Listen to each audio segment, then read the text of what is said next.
കർത്താവിന്റെ നാമത്തിന് മഹത്വം ഉണ്ടാകട്ടെ. ജീവനും ജീവിതവും എന്ന ഈ പ്രോഗ്രാമിലേക്ക് കടന്നു വന്ന എല്ലാ പ്രിയപ്പെട്ടവർക്കും ഒരിക്കൽ കൂടെ കർത്താവിന്റെ നാമത്തിലെ സ്വാഗതം അറിയിക്കുകയാണ്. 2 കൊരിന്ത്യർ 13-ാം അധ്യായത്തിന്റെ 5-ാം വാക്യത്തിൽ അപ്പസ്തലനായ പൗലോസ് കൊരിന്ത്യരോട് ചോദിക്കുന്ന ഒരു ചോദ്യമുണ്ട്. 13-ന്റെ 5-ാം വാക്യം, അതിൽ നിങ്ങൾ വിശ്വാസത്തിൽ തന്നെ ഇരിക്കുന്നുവോ എന്ന ചോദ്യമാണ് ചോദിക്കുന്നത്. വിശ്വാസം ഒരു പേരായിട്ട് സ്വീകരിച്ചവരല്ല വിശ്വാസികൾ. അത് പാരമ്പര്യമല്ല, അത് ജീവിതത്തിലെ അനുഭവമായി ക്രിസ്തുവിൽ നിലനിൽക്കുന്ന യാഥാർത്ഥ്യമായിട്ട് നമ്മളിൽ ഉണ്ടാകണം. അതുകൊണ്ട് വിശ്വാസം ഒരു പരിശോധന വിഷയം തന്നെയാണ് എന്ന് നമുക്ക് മനസ്സിലാക്കാൻ സാധിക്കും. അതുകൊണ്ട് തന്നെയാണ് ഇങ്ങനെ ഒരു വിഷയം തിരഞ്ഞെടുത്തിട്ടുള്ളത്. കർത്താവിനെ പ്രതീക്ഷിച്ചിരിക്കുന്നവരാണ് നമ്മൾ. അതുകൊണ്ട് നമ്മൾ വിശ്വാസത്തിൽ തന്നെയോ എന്ന് പരിശോധിക്കാൻ വേണ്ടി നമ്മൾ ഒരുങ്ങുകയാണ്. നമ്മൾ ഒരുപക്ഷെ രക്ഷിക്കപ്പെട്ട ആളുകളാണ് എന്ന് നമ്മളെ തന്നെ പറയാറുണ്ട്. എന്നാൽ രക്ഷിക്കപ്പെട്ടത് തന്നെയാണോ എന്ന് പരിശോധിക്കാനുള്ള ഒരു അവസരം. വിശ്വാസം ഒരു പരിശോധന വിഷയമാണ്. നമ്മളെ തന്നെ പരീക്ഷിപ്പിനെന്നാണ് പൗലോസ് അപ്പസ്തലനെ ഓർമ്മപ്പെടുത്തുന്നത്. നമ്മൾ തന്നെ അത് തെളിയിക്കണം. വിശ്വാസം ഒരിക്കലും ജനനസിദ്ധമായി ലഭിച്ച ഒരു കാര്യമല്ല. സ്നാനം സ്വീകരിച്ചതുകൊണ്ട് നമ്മൾ വിശ്വാസത്തിൽ ആയി അല്ലെങ്കിൽ രക്ഷയിലായി എന്ന അർത്ഥമില്ല. സഭയില് കൃത്യമായ അറ്റൻഡൻസ് ഒക്കെ കീപ്പ് ചെയ്യുന്നതുകൊണ്ടും നമ്മൾ രക്ഷിക്കപ്പെട്ടു എന്ന് വരുന്നില്ല. അതുകൊണ്ട് നമ്മളെ തന്നെ പരിശോധിക്കാൻ, ഓരോരുത്തർക്കും പരിശോധിക്കാനുള്ള ഒരു അവസരമാണ്. ഈ വിഷയത്തെ അധികരിച്ച് ജോസ് പനച്ചി സഹോദരനാണ് ക്ലാസ് എടുക്കുന്നത്. കർത്താവിന്റെ അതിപരിശുദ്ധമായ നാമം മഹത്വപ്പെടുമാറാകട്ടെ. ഇന്ന് നമുക്ക് ചിന്തിക്കാനുള്ള വിഷയം പ്രവൃത്തി ഇല്ലാത്ത വിശ്വാസത്തിന്റെ തെളിവുകൾ. പ്രവൃത്തിയില്ലാത്ത വിശ്വാസത്തിന്റെ തെളിവുകൾ എങ്ങനെ തിരിച്ചറിയാം എന്ന വിഷയമാണ്. അതൊരു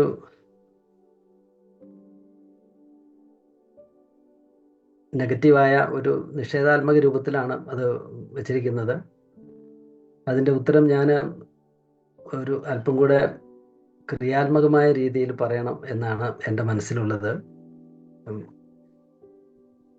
യഥാർത്ഥ വിശ്വാസത്തിൻ്റെ പ്രവൃത്തികൾ എന്താണ് എന്ന് ചിന്തിക്കുകയും അതുവഴി പ്രവൃത്തി ഇല്ലാത്ത വിശ്വാസമാണോ പ്രവൃത്തിയുള്ള വിശ്വാസമാണോ എന്നുള്ള കാര്യം മനസ്സിലാക്കാനായിട്ടുള്ളൊരു ശ്രമം.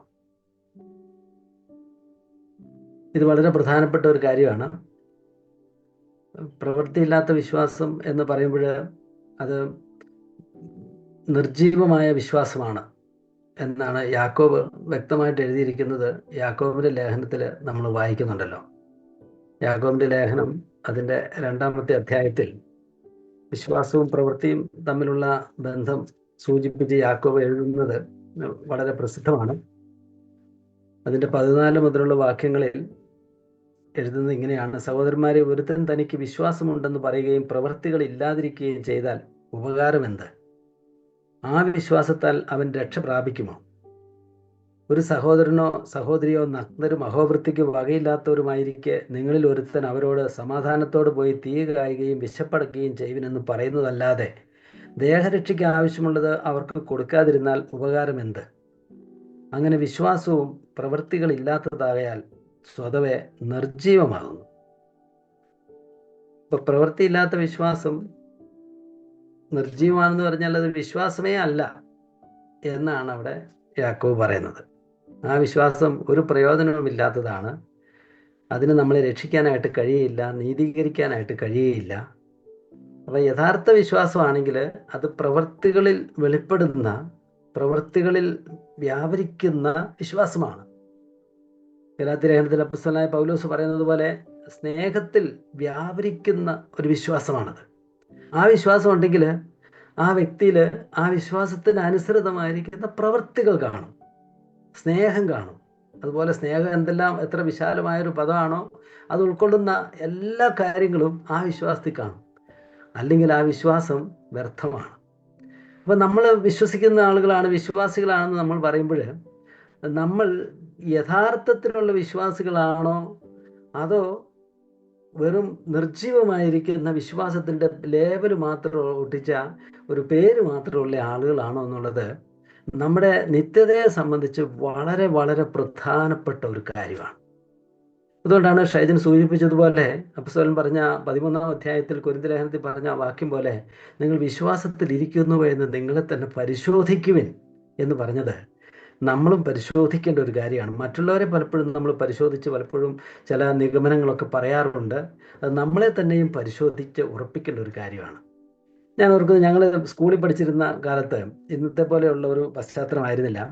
ഓരോ ക്ലാസ്സും ഇന്നത്തെ പോലെ ഓൾ പ്രൊമോഷൻ ഒന്നും ഇല്ലാത്ത ഒരു കാലമായിരുന്നു.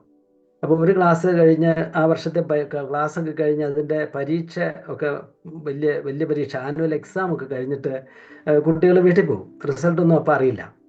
2 മാസത്തെ അവധിയാണ്. 1 മാസം കഴിയുമ്പോൾ ഒരു ദിവസം വയ്ക്കും. അന്ന് കുട്ടികളെല്ലാം സ്കൂളിൽ പോകും.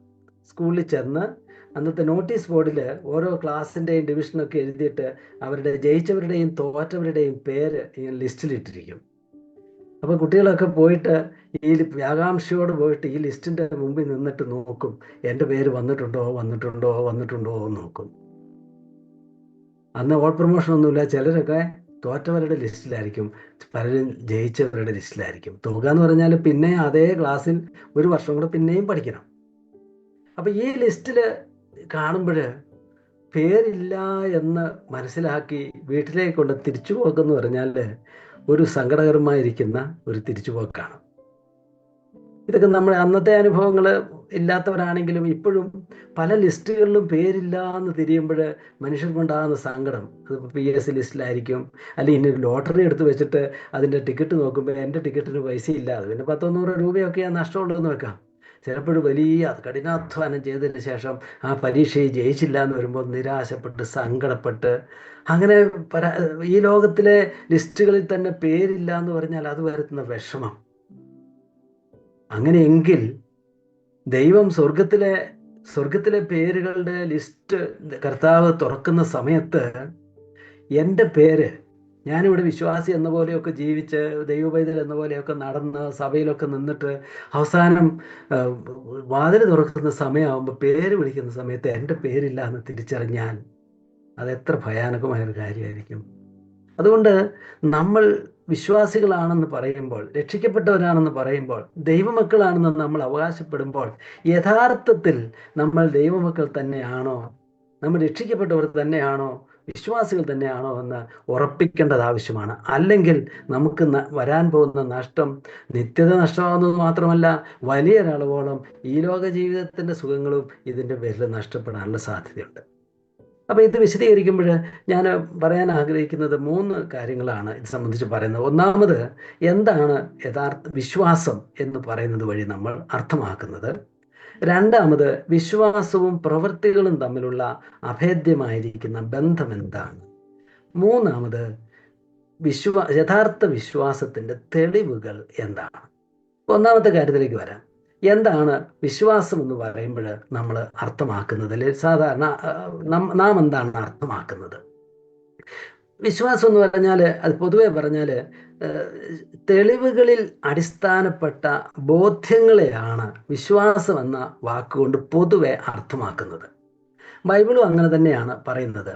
എബ്രായ ലേഖനം 11-ാം അധ്യായത്തിൻ്റെ 1-ാമത്തെ വാക്യത്തിൽ നമ്മൾ വായിക്കുന്നുണ്ട്, വിശ്വാസം എന്നതോ ആശിക്കുന്നതിൻ്റെ ഉറപ്പും കാണാത്ത കാര്യങ്ങളുടെ നിശ്ചയവും ആകുന്നു.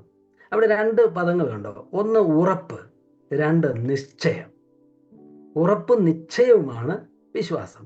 ഒരു കാര്യത്തെ പറ്റി, അതും ഏത് കാര്യത്തെ പറ്റിയാണ്?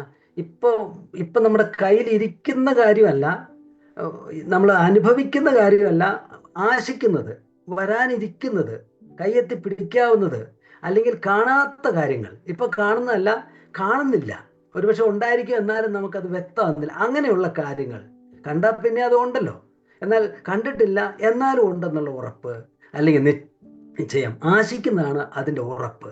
എങ്ങനെയാണ് ഉറപ്പ് നിശ്ചയവും വരുന്നത്? ഒരു കാര്യം ആശിക്കുന്നതും കാണാത്ത കാര്യങ്ങൾ ഉറപ്പ് നിശ്ചയവും വരുന്നത് മതിയായിരിക്കുന്ന തെളിവുകൾ, സഫീഷ്യൻ്റ് ആയിരിക്കുന്ന എവിഡൻസസിൻ്റെ അടിസ്ഥാനത്തിലാണ് ഒരു കാര്യത്തിൽ നമുക്ക് ബോധ്യമായിത്തീരുന്നത്. അത് അങ്ങനെ തന്നെയാണ് എന്ന് വരുന്നത്. അങ്ങനെയുള്ള ആ വിശ്വാസം, അതാണ് വിശ്വാസം. അല്ലാത്ത വിശ്വാസങ്ങളെ നമ്മൾ അന്ധവിശ്വാസങ്ങൾ എന്നാണ് പറയുന്നത്, ബ്ലൈൻഡ് ഫെയ്ത്ത് എന്നാണ് പറയുന്നത്.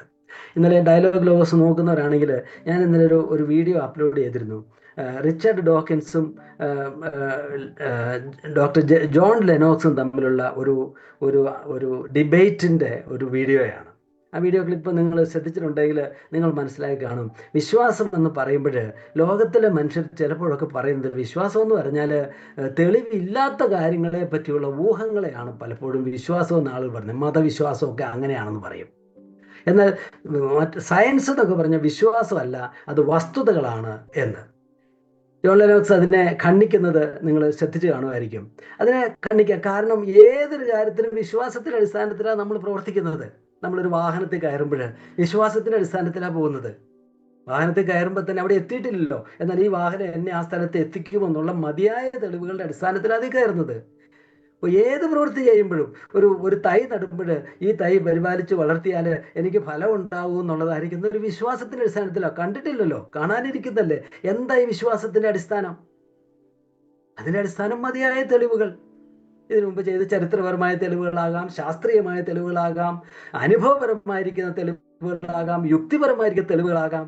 ഈ തെളിവുകളിലൊക്കെ അടിസ്ഥാനത്തിൽ നമ്മളൊരു നിഗമനത്തിലെത്തുകയാണ്, ഒരു തീരുമാനത്തിലെത്തുകയാണ്, ഒരു ഉറപ്പിലെത്തുകയാണ്, ഒരു നിശ്ചയത്തിലെത്തുകയാണ്. അതാണ് വിശ്വാസം. മറ്റു മതവിശ്വാസങ്ങളെ പറ്റി നമുക്ക് കൃത്യമായി അറിയില്ലെങ്കിൽ നമ്മൾ അതേപ്പറ്റി നമ്മൾ പ്രസ്താവിക്കുന്നില്ലെങ്കിലും ക്രിസ്തീയ വിശ്വാസം തെളിവുകളിൽ ആധാരപ്പെട്ട ബോധ്യങ്ങളാണ്. അത് തെളിവില്ലാത്ത അന്ധവിശ്വാസമല്ല. അപ്പൊ വിശ്വാസം എന്ന് പറയുന്നത് അതുപോലുള്ളൊരു കാര്യമാണ്. ഞാനൊരു ഒരു ഉദാഹരണം പറയാം. ഒരിക്കൽ ഞാൻ വിശ്വാസികളുടെ ഒരു സമൂഹത്തിൽ ഞാൻ വിശ്വാസത്തെ പറ്റി പറഞ്ഞപ്പോൾ, തെളിവുകളെ വിശ്വാസത്തെ ഞാനൊരു ചോദ്യം ചോദിച്ചു. ഈ അടുത്ത കാലങ്ങളിൽ പുരാവസ്തു ശാസ്ത്രം ഒരു വലിയ കണ്ടെത്തൽ നടത്തി എന്ന് ചിന്തിക്കുക. ആ കണ്ടെത്തൽ അസാധാരണമായ ഒരു കണ്ടെത്തലാണ്. അതായത് 2000 വർഷങ്ങൾക്ക് മുൻപ് യേശുക്രിസ്തു ജീവിച്ചിരുന്ന ഗാഗുൽത്ത മലയുടെ സമീപത്ത് ഒരു ശവക്കല്ലറ കണ്ടെത്തി, ഇതിനു മുമ്പ് കണ്ടെത്താത്തത്. ആ കല്ലറ തുറന്നു കഴിഞ്ഞപ്പോൾ അതിനകത്ത് യേശുക്രിസ്തുവിന്റെ ശവശരീരം കാര്യമായ കേടുപാടുകൾ കൂടാതെ അവിടെ ഇരിക്കുന്നു. ആ ആണിപ്പാടുകളും മുൾമുടി ധരിച്ച പാടുകളും എല്ലാം ഉണ്ട്. അവിടെ നിന്ന് കിട്ടിയതായിരിക്കുന്ന ആർട്ടിഫാക്ട്സ് എല്ലാം ആ അതേ AD 1-ാം നൂറ്റാണ്ടിന്റെ ആദ്യ പാദത്തിലെ കൃത്യമായ തെളിവുകളാണ്. യേശുവിന്റെ ശരീരമാണ് അതെന്ന് കൃത്യമായി ഏതാണ്ട് സംശയാതീതമായി തെളിയിക്കപ്പെട്ടിരിക്കുന്നു എന്നൊരു തെളിവ് കിട്ടി. അപ്പൊ ഇങ്ങനെ ഒരു തെളിവ് കിട്ടിയാൽ നിങ്ങൾ പിന്നെ ക്രിസ്ത്യാനികളായിട്ടിരിക്കുമോ എന്നായിരുന്നു ഞാൻ ചോദിച്ചത്.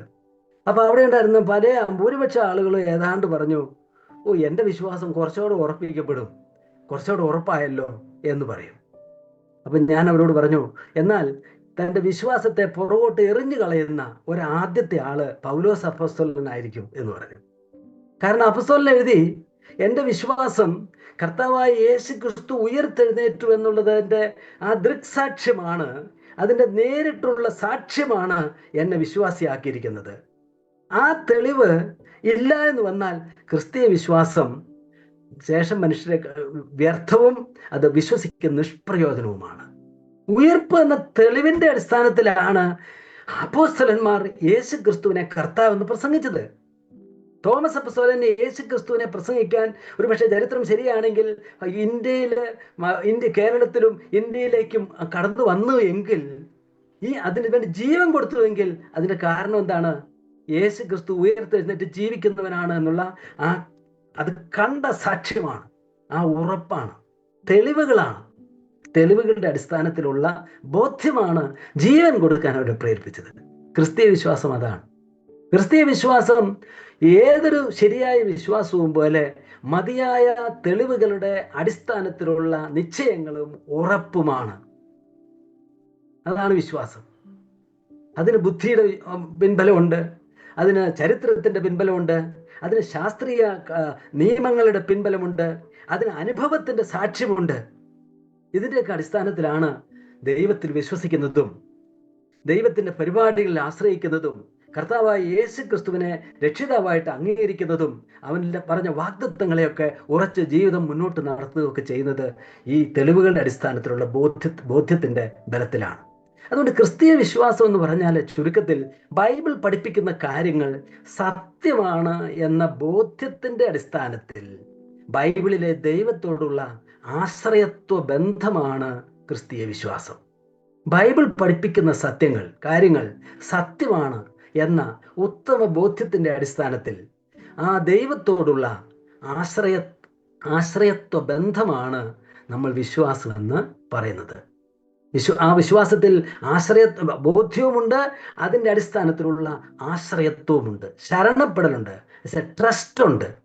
ഒരു കൺവിക്ഷൻ മാത്രമല്ല, അതിലൊരു ട്രസ്റ്റ് ഉണ്ട്. ഒരു ഡോക്ടറെ വിശ്വസിക്കുക എന്ന് പറഞ്ഞാൽ അതിൻ്റെ അർത്ഥം ഈ ഡോക്ടർ ചികിത്സിക്കുന്നത് ഫലപ്രദമാകുമെന്നുള്ള ആ ബോധ്യം മാത്രമല്ല, അത് വിശ്വാസമായി പരിണമിക്കുന്നത് ആ ചികിത്സയ്ക്ക് നമ്മളോ നമ്മുടെ ആളുകളോ വിധേയപ്പെടുമ്പോഴാണ്. അതാണ് ആ വിശ്വാസം. ഞാൻ ഈ ഡോക്ടറെ വിശ്വസിക്കുന്നു എന്ന് പറയുമ്പോൾ ആ ബോധ്യവും ആ ആശ്രയത്വമുണ്ട്. അതുപോലെ തന്നെ കർത്താവായ യേശു ക്രിസ്തു പറഞ്ഞ കാര്യങ്ങളൊക്കെ സത്യമാണെന്നും ബൈബിൾ പറഞ്ഞ സത്യമാണെന്നും മനസ്സിലാക്കി നമ്മുടെ ജീവിതം ആ സത്യത്തിന് വിധേയപ്പെട്ട് ജീവിക്കാനായിട്ട് നമ്മളെ തന്നെ സമർപ്പിച്ച് മുന്നോട്ട് പോകുന്നതിൻ്റെ പേരാണ് ക്രിസ്തീയ വിശ്വാസം. അതൊരു ബോധ്യമാണ്. അപ്പം അതാണ് വിശ്വാസമെങ്കിൽ ആ വിശ്വാസം അതിൽ തന്നെ പ്രവർത്തന നിരതമായിരിക്കുന്ന ഒരു കാര്യമാണ്. അത് വിശ്വസിക്കുകയും അത് പ്രവർത്തിക്കാതിരിക്കുകയും ചെയ്യുന്നത് ചേരാത്ത രണ്ട് കാര്യങ്ങളാണ്. അങ്ങനെ വിശ്വാസം ഉണ്ടെങ്കിൽ അങ്ങനെയുള്ള പ്രവൃത്തി ഉണ്ടാവും. അതിനനുസരിച്ച് പ്രവൃത്തി ഇല്ലെങ്കിൽ അങ്ങനെയുള്ള വിശ്വാസം ഇല്ല എന്നതിൻ്റെ സൂചനയല്ലേ? അപ്പൊ ഏതൊരു പ്രവൃത്തിയും നോക്കിയാൽ നമുക്കറിയാം സത്യത്തിൽ എന്തായിരിക്കും വിശ്വസിക്കുന്നത് നമുക്കറിയാം. ഒരു ഡോക്ടറെ പോകുന്ന ആളെ ആ ഡോക്ടറുടെ മുമ്പിൽ ഓഫീസിന് മുമ്പിൽ ക്യൂ നിൽക്കുമ്പോൾ നമുക്കറിയാം ഈ ഡോക്ടർ സുഖപ്പെടുത്തുന്ന വിശ്വാസം കൊണ്ടാണ് ഇയാൾ വന്നിരിക്കുന്നത്. അപ്പുറത്തെ ഡോക്ടറാണെങ്കിൽ ഈ വരില്ലല്ലോ, ഡോക്ടർ വിശ്വാസം വരില്ലല്ലോ. അതുപോലെ ഏതൊരു പ്രവൃത്തിയും കാണുമ്പോൾ നമുക്കറിയാം. അല്ലെങ്കിൽ മതമാണെങ്കിൽ അവരുടെ മതാചാരങ്ങളും മതപ്രവൃത്തികളും കാണുമ്പോൾ നമുക്കറിയാം ഇവരുടെ വിശ്വാസം ആരില്ല നമുക്ക് മനസ്സിലാവും. അതുപോലെ തന്നെ ക്രിസ്തീയ വിശ്വാസത്തിന്റെ തെളിവ് ക്രിസ്തീയ ജീവിതമാണ്, ക്രിസ്തീയ പ്രവൃത്തികളാണ്. ക്രിസ്തീയമായിരിക്കുന്ന പ്രവൃത്തികളുണ്ടെങ്കിൽ ക്രിസ്തീയ വിശ്വാസമുണ്ട്, ക്രിസ്തീയമായിരിക്കുന്ന പ്രവൃത്തികളില്ലെങ്കിൽ ക്രിസ്തീയ വിശ്വാസം ഉണ്ടെന്ന് പറയുന്നത് യാക്കോബ് പറഞ്ഞ പോലെ നിർജീവമാണ്. അത് വെറും ലേബലൊട്ടിക്കൽ മാത്രം ആണ്. ഒരർത്ഥത്തിൽ ക്രിസ്തീയ വിശ്വാസവും ക്രിസ്തീയ പ്രവൃത്തികളും ഒരു നാണയത്തിന്റെ രണ്ട് വശങ്ങൾ പോലെ വേർപിരിക്കാനാവാത്ത കാര്യങ്ങളാണ്. അങ്ങനെ ഒരു ബോധ്യം ഉണ്ടെങ്കിൽ ഇങ്ങനെ ഒരു പ്രവൃത്തി ഉണ്ടായിരിക്കും. ഇത് രണ്ടും മാറ്റാനായിട്ട് കഴിയുകയില്ല. യാക്കോബ് പറയുമ്പോൾ അബ്രഹാമിന്റെ ഉദാഹരണം പറയുന്നുണ്ട്, രാഹബിന്റെ ഉദാഹരണം പറയുന്നുണ്ട്. വിശ്വാസത്തിന് എങ്ങനെ ആ പ്രവൃത്തികൾ അതിനോട് ചേർന്ന് വ്യാപരിച്ചു എന്ന് കാണിക്കുന്നുണ്ട്. അബ്രഹാം വിശ്വസിച്ചെങ്കിൽ ദൈവത്തെ വിശ്വസിച്ചു. അവൻ മരിച്ചവരെ ജീവനുള്ളവരെ പോലെ വിളിപ്പാൻ ശക്തനാണെന്ന് വിശ്വസിച്ചാൽ ആ വിശ്വാസം വ്യാപരിച്ചത് പ്രവൃത്തിയിലാണ്. രാഹബ് ഇസ്രായേലിന്റെ ദൈവത്തെ തടഞ്ഞു നിർത്താനായിട്ട് ലോകത്തിൽ ഒരു ശക്തിക്കും പ്രത്യേകിച്ച് എറിഹോ പട്ടണത്തിന്റെ മതിൽക്കെട്ടുകൾക്കും സൈന്യത്തിന് കഴിയില്ല എന്നുള്ള വിശ്വാസം അവളെ ഈ ചാരന്മാരെ സംരക്ഷിച്ചയക്കുന്നതിലേക്ക് ആ റിസ്ക് എടുക്കുന്നതിലേക്ക് നയിച്ചു. അപ്പൊ വിശ്വാസം പ്രവൃത്തി അത് ഒരുമിച്ചാണ് പോകുന്നത്, മാറ്റി നിർത്താനായിട്ട് കഴിയില്ല. വിശ്വാസത്തിന്റെ പ്രവൃത്തി അപ്പോസ്തലന്മാരൊക്കെ അതാണ് പറഞ്ഞിരിക്കുന്നത്. അപ്പൊ പ്രവൃത്തിയില്ലാത്ത വിശ്വാസം, ഒരർത്ഥത്തിൽ പറഞ്ഞാല് പ്രവൃത്തിയില്ലാത്ത വിശ്വാസം നിർജീവമാണെന്ന് പറയുന്നത് പോലെ തന്നെ വിശ്വാസമില്ലാത്ത പ്രവൃത്തിയും യഥാർത്ഥത്തിൽ കാപട്യമാണ്. ഈ രണ്ട് വാക്കുകളൊന്ന് ശ്രദ്ധിക്കുന്നത് നല്ലതാണ്. ഒന്ന് കപട വിശ്വാസം. ഇപ്പൊ കപട വിശ്വാസവും നമ്മൾ പറഞ്ഞാല് വിശ്വാസം ഉണ്ടെന്ന് പറയുകയും പ്രവൃത്തി ഇല്ലാതിരിക്കുകയും ചെയ്യുന്നതാണ് കപട വിശ്വാസം. ആ വിശ്വാസമല്ല, വിശ്വാസം എന്നുള്ളത് ഒരു ലേബലാണ്, ഒരു അഭിനയം മാത്രമാണ് എന്ന് നമുക്ക് പറയാം. അത് സത്യത്തിൽ അതിന് പ്രവൃത്തിയില്ല, ഒരു കപടതയാണ്, ഒരു അഭിനയമാണ്, ഒരു വേഷം മാത്രമേ അതിനുള്ളൂ. യഥാർത്ഥത്തിൽ അതൊരു വിശ്വാസം അല്ല. അപ്പൊ നമ്മുടെ വിശ്വാസം പ്രവൃത്തിയില്ലാത്ത വിശ്വാസമാണെങ്കിൽ അതൊരു കാപട്യമാണ്. അതുപോലെ തന്നെ മറുവശം കപട പ്രവൃത്തികളും ഉണ്ട്. അതായത് കപട ഭക്തി എന്നാണ് പറഞ്ഞിരിക്കുന്നത്. അതായത് വിശ്വാസമില്ലാത്ത പ്രവൃത്തികൾ ഉണ്ടെങ്കിൽ അതും കാപട്യമാണല്ലോ. ഇപ്പൊ വിശ്വാസത്തിൻ്റെത് എന്ന പോലെയുള്ള പ്രവൃത്തികളൊക്കെ കാണും. ഷൈ നേരത്തെ സൂചിപ്പിച്ചതുപോലെ സഭയിൽ വരുന്നുണ്ടാവും, ബൈബിൾ വായിക്കുന്നുണ്ടാവും, പല ആത്മീയ പ്രവൃത്തികളിലും കർത്തൃമേശയിൽ പങ്കെടുക്കുന്നുണ്ടാവും, സ്നാനപ്പെട്ടിട്ടുണ്ടാകും. ഇതൊക്കെ ഉണ്ട്.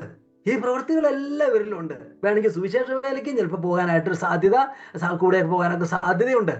പക്ഷേ യഥാർത്ഥത്തിൽ വിശ്വാസം ഇല്ലെങ്കിൽ ആ പ്രവൃത്തികൾ എന്ത് പ്രവൃത്തികളാണ്? കപടഭക്തി. കപടഭക്തി ആയിരിക്കും ഒരുപക്ഷെ ആത്യന്തികമായി നോക്കിയാൽ കപട വിശ്വാസത്തെക്കാളും അപകടം. കപടഭക്തി എന്ന് പറഞ്ഞാൽ പുറമേ ഉള്ളതൊക്കെ ഉണ്ട്, പക്ഷെ യഥാർത്ഥത്തിലില്ല. ഇപ്പൊ കയ്യിന്റെ പേര് കർത്താവ് സ്വീകരിക്കാത്തതിന്റെ കാര്യം എന്തായിരുന്നു? കായിനങ്ങൾ അർപ്പിച്ചത് കൊണ്ടല്ലല്ലോ. കർത്താവിന് കായിനങ്ങളല്ല, മാംസത്തിന്റെ സുഗന്ധമാണ് ഇഷ്ടം, അതല്ലല്ലോ എന്റെ കാര്യം. യഹോവ കയീനിലും അവന്റെ ബലിയിലും പ്രസാദിച്ചില്ല, ഹാബേലിലും അവന്റെ ബലിയിലും പ്രസാദിച്ചു. എന്നിട്ട് കയീനോട് പറയാണ്, നീ നന്മ ചെയ്യുന്നെങ്കിൽ നിന്നെ പ്രസാദം ഉണ്ടാകുകയില്ലേ എന്ന് ചോദിച്ചു. നിന്റെ ഹൃദയം ഹാബേലിന്റെ ബലി സ്വീകരിച്ചത് എന്തുകൊണ്ടാ? ഹാബേൽ വിശ്വാസത്താൽ അർപ്പിച്ചു എന്ന് ഇബ്രാഹിംകാരൻ പറയുമ്പോൾ ആ പ്രവൃത്തിയെ, ബലിയെ സ്വീകാര്യമാക്കി തീർത്തത്, ദൈവത്തിന് പ്രസാദകരമാക്കി തീർത്തത് അത് ഹാബേലിന്റെ വിശ്വാസമാണ്. കയ്യിനെ പ്രസാദമില്ലാത്തവനാക്കി തീർത്തത് അത് വിശ്വാസത്തിൽ നിന്നും ഉത്ഭവിക്കാത്തത് കൊണ്ട് ആണ്. വിശ്വാസത്തിൽ നിന്ന് ഉത്ഭവിക്കുന്ന കാര്യങ്ങൾക്ക് മാത്രമേ ദൈവത്തെ പ്രസാദിപ്പിക്കാനായിട്ട് കഴിയുള്ളൂ. എബ്രായലേഖനം 11:6 വിശ്വാസം കൂടാതെ ദൈവത്തെ പ്രസാദിപ്പിക്കാൻ കഴിയുന്നതല്ല. ദൈവത്തിന്റെ അടുക്കൽ വരുന്നവൻ ദൈവമുണ്ട് എന്നും അന്വേഷിക്കുന്ന പ്രതിഫലം കൊടുക്കുന്നുവെന്നും വിശ്വസിക്കേണ്ടതല്ലോ. വിശ്വാസത്തിൽ ഉത്ഭവിക്കാത്ത കാര്യങ്ങളൊക്കെയും ഒരർത്ഥത്തിൽ അർത്ഥശൂന്യമായ, ആത്യന്തികമായി പ്രയോജനരഹിതമായ, എത്ര ഉയർന്നിരുന്നാലും നശിച്ചു പോകുന്ന നശ്വരതകൾ മാത്രമാണ്. എന്നാൽ വിശ്വാസത്തിൽ നിന്നുള്ള പ്രവൃത്തികൾ, അതാണ് നിത്യമായ ഫലം നൽകുന്ന പ്രവൃത്തികൾ. അപ്പൊ ക്രിസ്തുവിലുള്ള വിശ്വാസം, ആ ആശ്രയത്വ ബന്ധത്തിൽ അടിസ്ഥാനപ്പെടാത്ത എല്ലാ കാര്യങ്ങളും ആത്യന്തികമായി ഫലമില്ലാത്തവയാണ്.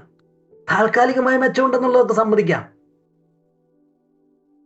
എല്ലാ നല്ല പ്രവൃത്തികൾക്കും മെച്ചമുണ്ട്, പക്ഷെ ആത്യന്തികമായി അതിനൊരു പ്രതിഫലം, നിത്യമായ പ്രതിഫലം ഉണ്ടാകണമെങ്കിൽ അത് വിശ്വാസത്തിൽ നിന്ന് വരണം. അതാണ് വിശ്വാസത്തിന്റെ പ്രവൃത്തികൾ. ഒരു ദൈവവൈതലിനെ നാം തിരിച്ചറിയുന്നത് വിശ്വാസത്തിന്റെ പ്രവൃത്തികൾ ഉണ്ടോ എന്നതിൻ്റെ അടിസ്ഥാനത്തിൽ ആണ്. മത്തായിയുടെ സുവിശേഷം 7-ാം അധ്യായത്തിന്റെ 23 മുതൽ 24 വരെയുള്ള വാക്യങ്ങൾ വായിക്കുമ്പോൾ, എന്നോട് കർത്താവേ കർത്താവേ എന്ന് പറയുന്നവൻ ഏവനുമല്ല, സ്വർഗസ്ഥനായ എൻ്റെ പിതാവിന്റെ ഇഷ്ടം ചെയ്യുന്നവൻ അത്രേ സ്വർഗരാജ്യത്തിൽ കടക്കുന്നത്. കർത്താവേ കർത്താവേ, നിന്റെ നാമത്തിൽ ഞങ്ങൾ പ്രവചിക്കുകയും നിന്റെ നാമത്തിൽ ഭൂതങ്ങളെ പുറത്താക്കുകയും നിന്റെ നാമത്തിൽ വളരെ വീര്യപ്രവൃത്തികൾ പ്രവർത്തിക്കുകയും ചെയ്തില്ലയോ എന്ന് പലരും ആ നാളിൽ എന്നോട് പറയും. അന്ന് ഞാൻ അവരോട് പറയും, ഞാൻ ഒരു നാളും നിങ്ങളെ അറിഞ്ഞിട്ടില്ല. അധർമ്മം പ്രവർത്തിക്കുന്നവരെ എന്നെ വിട്ടു പോകുവിൻ എന്ന് തീർത്തു പറയും. ആകയാൽ എൻ്റെ വചനങ്ങളെ കേട്ട് ചെയ്യുന്നവൻ ഒക്കെയും പാറമേൽ വീട് പണിത ബുദ്ധിയുള്ള മനുഷ്യനോട് തുല്യനാകുന്നു. ഒരു വൃക്ഷത്തെ അതിൻ്റെ ഫലങ്ങളിൽ നിന്ന് തിരിച്ചറിയാം. കർത്താവ് പറഞ്ഞു, മുള്ളുകളിൽ നിന്ന് മുന്തിരിപ്പഴവും ഞെരിഞ്ഞിലുകളിൽ നിന്ന് അത്തിപ്പഴവും പറിക്കുമാറുണ്ടോ? നല്ല വൃക്ഷമൊക്കെയും നല്ല ഫലം കായ്ക്കുന്നു, ആകാത്ത വൃക്ഷമോ ആകാത്ത ഫലം കായ്ക്കുന്നു. നല്ല വൃക്ഷത്തിന് ആകാത്ത ഫലവും ആകാത്ത വൃക്ഷത്തിന് നല്ല ഫലവും കായ്പാൻ കഴിയുന്നതല്ല. നല്ല ഫലം കായ്ക്കാത്ത വൃക്ഷമൊക്കെയും വെട്ടി തീയിലിടുന്നു. ആകയാൽ അവരുടെ ഫലത്താൽ നിങ്ങൾ അവരെ തിരിച്ചറിയും. ഒരാൾ ദൈവവൈതലാണ്, രക്ഷിക്കപ്പെട്ടയാളാണ്, ക്രിസ്ത്യാനിയാണ്, യഥാർത്ഥ വിശ്വാസിയാണ് എന്ന് തിരിച്ചറിയുന്ന ഫലങ്ങൾ, ആ നല്ല ഫലങ്ങൾ, അതേതാണ്? ആ ഫലങ്ങൾ ഏത് പ്രവൃത്തികളുടെ അടിസ്ഥാനത്തിലാണ് നമ്മൾ രക്ഷിക്കപ്പെട്ടവരാണെന്ന് നമ്മൾ തിരിച്ചറിയുക? ഇപ്പൊ സൽപ്രവൃത്തികളുടെ അടിസ്ഥാനത്തിലാണെന്ന് പറഞ്ഞാൽ, സൽപ്രവൃത്തികൾ എല്ലാവരും ചെയ്യുന്നതല്ലേ? നല്ല പ്രവൃത്തികൾ ചെയ്യുന്ന നല്ല മനുഷ്യരൊക്കെ നല്ല പ്രവൃത്തികളല്ലേ ചെയ്യുന്നത്? അത് വിശ്വാസം കൊണ്ട് മാത്രം നിർണ്ണയിക്കുന്ന കാര്യങ്ങളല്ല. ഒരുപക്ഷെ വിശ്വാസികളെക്കാൾ കൂടുതൽ സൽപ്രവൃത്തികൾ ചെയ്യുന്നത് പലരും അവിശ്വാസികളുണ്ട്. വിശ്വാസികൾ തന്നെ ഇപ്പോൾ പറയും വിശ്വാസികളെക്കാൾ നല്ല അവിശ്വാസികളാണെന്ന്. ഔദാര്യം കാണിക്കാനും വിശ്വസ്ത കാണിക്കാനും ആവശ്യങ്ങളിൽ കൂടെ ഇരിക്കാനും ത്യാഗപ്രവൃത്തികൾ ചെയ്യാനും വേണമെങ്കിൽ ജീവൻ കൊടുക്കാനും പോലും തയ്യാറായി സൽപ്രവൃത്തികൾ ചെയ്യുന്ന ഒരുപാട് മനുഷ്യരില്ലേ? അതുകൊണ്ട് സൽപ്രവൃത്തികൾ ആസച്ചങ്ങ് എടുത്തിട്ട് അത് വിശ്വാസത്തിന്റെ തെളിവാണ് എന്ന് പറയുന്നത് വചനാനുസൃതമല്ല. ആളുകളൊക്കെ പറയില്ലേ, മഹാത്മാഗാന്ധിയൊക്കെ നോക്കിയിട്ട് പറയും, ഗാന്ധി ഇത്രയും വലിയ നല്ല പ്രവൃത്തികൾ ചെയ്ത ഒരു മനുഷ്യൻ സ്വർഗത്തിൽ പോയില്ലെങ്കിൽ ഞാൻ ആ സ്വർഗത്തിൽ പോകുന്നില്ല എന്നൊക്കെ പറയുമ്പോൾ അതിൻ്റെ ഉള്ളിലിരിക്കുന്ന എന്താ? സൽപ്രവൃത്തികൾ, നല്ല പ്രവൃത്തികൾ. അത് സ്വർഗയോഗ്യൻ, അതിന് രക്ഷിക്കപ്പെട്ട ദൈവത്തിന് പ്രസാദം ലഭിച്ച ആളാണെന്നുള്ള തെളിവാണെന്നുള്ള ആ തിയറിയുടെ അടിസ്ഥാനത്തിലാണ് പറയുന്നത്. നല്ല പ്രവൃത്തികൾ അതിന് ഫലമില്ലെന്നല്ല, പക്ഷേ പ്രവൃത്തിയുടെ അടിസ്ഥാനത്തിൽ, ആ പ്രവൃത്തിയുടെ അടിസ്ഥാനത്തിലല്ലോ സ്വർഗം. അപ്പൊ ഒരാള് ദൈവവൈതലാണ് എന്നതിൻ്റെ കൃത്യമായ തെളിവ് സൽപ്രവൃത്തികൾ ആസച്ച് സൽപ്രവൃത്തികൾ ചെയ്തു എന്നല്ല. മറ്റു വിശ്വാസങ്ങളും സൽപ്രവൃത്തികൾക്ക് പ്രേരിപ്പിക്കാം. എന്നാൽ ക്രിസ്തീയ വിശ്വാസത്തിന്റെ തെളിവ് ക്രിസ്തീയ വിശ്വാസികൾക്ക് മാത്രം ചെയ്യുന്ന സൽപ്രവൃത്തികൾ ചെയ്യണം. മറ്റുള്ളവർ എല്ലാവർക്കും ചെയ്യാവുന്ന സൽപ്രവൃത്തി ചെയ്താൽ ക്രിസ്തീയ വിശ്വാസത്തിന്റെ തെളിവായിക്കൊള്ളുന്നില്ലോ. അപ്പൊ സൽസ്വഭാവം വേണമെന്ന് വെച്ചാൽ സൽസ്വഭാവം വേണം. എന്നാൽ ഒരു ക്രിസ്തീയമായ സൽസ്വഭാവം ഉണ്ടെങ്കിലേ ക്രിസ്തീയ വിശ്വാസിയാന്ന് പറയാൻ പറ്റുള്ളൂ. സൽസ്വഭാവികളെല്ലാം ക്രിസ്തീയ വിശ്വാസികളല്ല, നല്ല മനുഷ്യരാണ്. പക്ഷെ ക്രിസ്തീയത എന്ന് പറഞ്ഞാൽ അത് കർത്താവായ യേശു ക്രിസ്തു പറഞ്ഞ ആ കാര്യങ്ങൾ ബോധ്യപ്പെട്ടിട്ട്, അത് ശരിയെന്ന് ബോധ്യപ്പെട്ടിട്ട് കർത്താവിനോടുള്ള ആ വിശ്വാസ ബന്ധം, ആ ആശ്രയത്വ ബന്ധം സ്ഥാപിക്കുന്നതാണ് വിശ്വാസം. ആ വിശ്വാസമല്ലേ ഒരാളെ വിശ്വാസത്തെ രക്ഷിക്കപ്പെടുന്നു എന്ന് പറഞ്ഞാൽ ആ വിശ്വാസത്തിൽ രക്ഷിക്കുന്നത്. അതിന്റെ തെളിവ് ആ വിശ്വാസത്തിൽ നിന്നും ഉളവാകുന്ന സൽപ്രവർത്തികളാണ്, ആ വിശ്വാസത്തിൽ ഉളവാകുന്ന സൽസ്വഭാവങ്ങളാണ്, ആ വിശ്വാസത്തിൽ നിന്ന് ഉളവാകുന്നതായിരിക്കുന്ന ശ്രേഷ്ഠ ഗുണങ്ങളാണ്, അതിൻ്റെ പ്രവൃത്തികളാണ്. അപ്പൊ ആ പ്രവൃത്തികളെ പറ്റി ഞാൻ 6-7 മേഖലകളെ പറ്റി ഞാനൊന്ന് സൂചിപ്പിക്കാനും കൂടെ ഞാൻ ശ്രമിക്കാം. അതായത് ഒരു വിശ്വാസി, ഒരാള് സത്യവിശ്വാസിയാണ്, കർത്താവായ യേശുക്രിസ്തു വിശ്വസിച്ച് രക്ഷിക്കപ്പെട്ട ഒരു ദൈവവേദനാണെന്ന് ഉറപ്പിച്ച് പറയാൻ മതിയായിരിക്കുന്ന തെളിവുകൾ എന്താണ്?